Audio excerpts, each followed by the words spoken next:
Me too. But I live where I can afford. I live in subsidized housing where I can afford my income. But I had a girlfriend, and she talked about the project. She lived in Bloomfield, but her lights were always out. But she lived in Bloomfield. She always told me, "Oh, you live in the projects, and I can't come over there because I'm scared to come over there, and I got to have a pig." What are you talking about? And I can't, come over there. She made me feel bad. So I just told her, I said, look, our friendship is done because I'm tired of you always talking about where I live.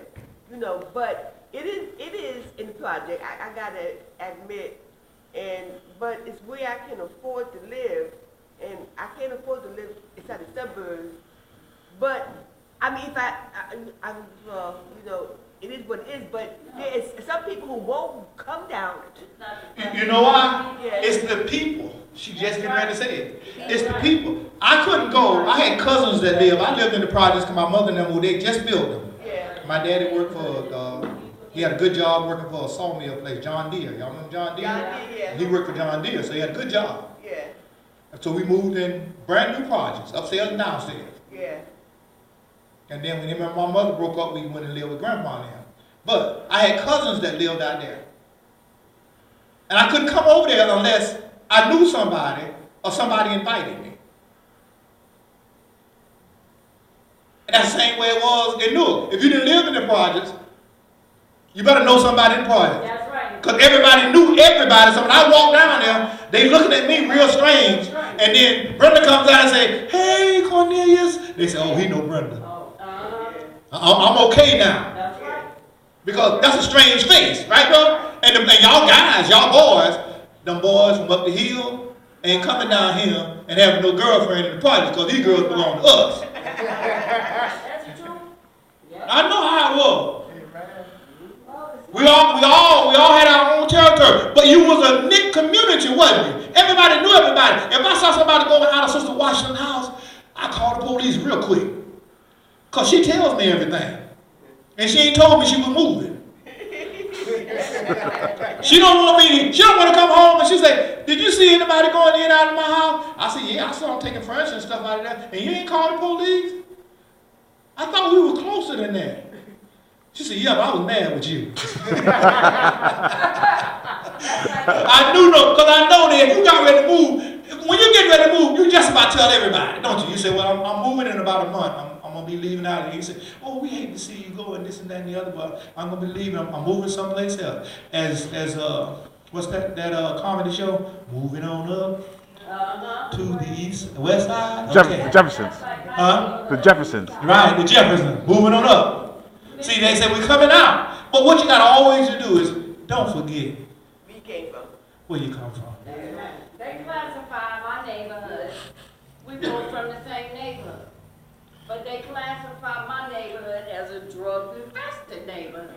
Okay. Why? Because that's what's going on in my neighborhood. Okay. But you can't classify me by what you see going on. I live in the neighborhood, But that don't mean. but I'm not of the Right. neighborhood. That don't mean you have to be doing the same thing. Okay, so everybody in the neighborhood is not of the same caliber or stature, you know? As small as Vauxhall is, everybody knows Vauxhall, right? Small as Vauxhall is, he laughed and I told him, I said, we had a bottom and we had the hill. Yeah. The girls up on the hill didn't talk to the girls on the bottom because Yeah. they thought they were High class.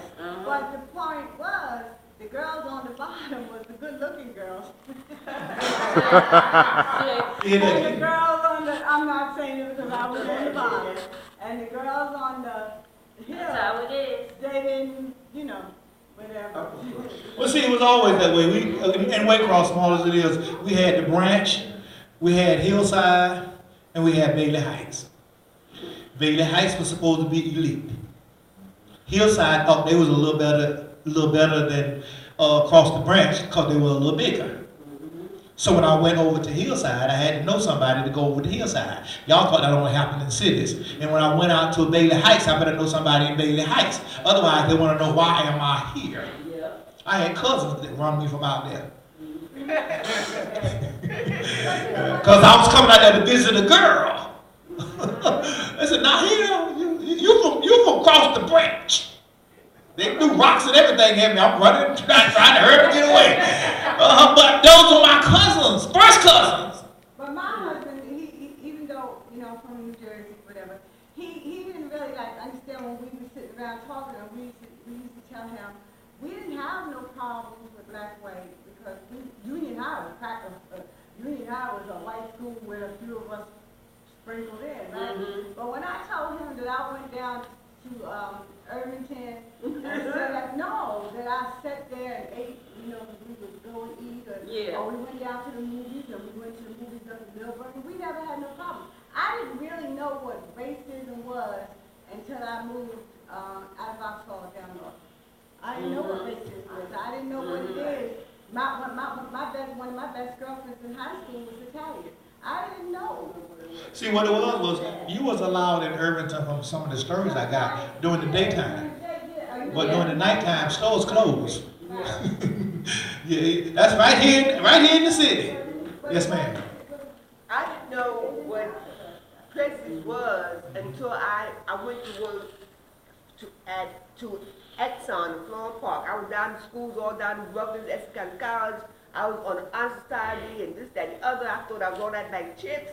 Thought I was smart. I went up to the Exxon in Florence Park. Those girls took Latin in kindergarten. They laughed at me. But I didn't know what the Presidents was until I got there. It's 99.999% white. See? And I was female and I was black, and I was saying, the kind of money you pay me, I ain't leaving. I'm doing exactly what you tell me to do. Yes, sir. But I didn't know anything about the Presidents. See? Until I got there. You have to. All of us have experienced it. Yeah. Thinking about what the preacher said the other day, she said, God had a time for all of us to be born in a season. Yes. I wasn't meant to be born in World War II. Right. Or World War I, or the Vietnam War. I missed that by the grace of God. Because my number came up. Yes. Classified 1A. You know what that meant, don't you? But I was married and had a child. And they sent me a letter saying, your number has been called. What are you doing now? I said, I'm still married and I got a job. They said, you don't have to go. That was God. Because all of my classmates, someone went home and didn't come back. But that was God. I told Pastor too that, and all during that Vietnam War, nobody from my town died in the Vietnam War. And nobody from my town where I grew up at, I told nobody died in the Vietnam War. Well, the army used to be looked at as a place that if you wanted to make some of your life, and you couldn't go to college. Yeah. The army was a good place for you. It is right long and now too. It's a good place when a person says, I'm not doing anything and I do have a little bit of head knowledge. And if I can pass the basic, I can make something out of myself. And that's what they do. They pay for you to go to school now. Yeah. A house. They pay for your housing. Yeah. Come on, these kids. You can save some money. That's why I married him, because he just said. Now you hear that now, don't you? See what she telling you I now? said that out of service, and I was graduating from high school, and I said, oh, he just got out of service. And he taught me how to drive. I married him. All right. My house. See? That's how, see? She thought she was doing it, but God was still doing it. He was doing it. He'll bring people into your lives that are supposed to be into your lives. Amen? Amen. All of us. I never knew. I grew up not knowing that I will ever live in Jersey.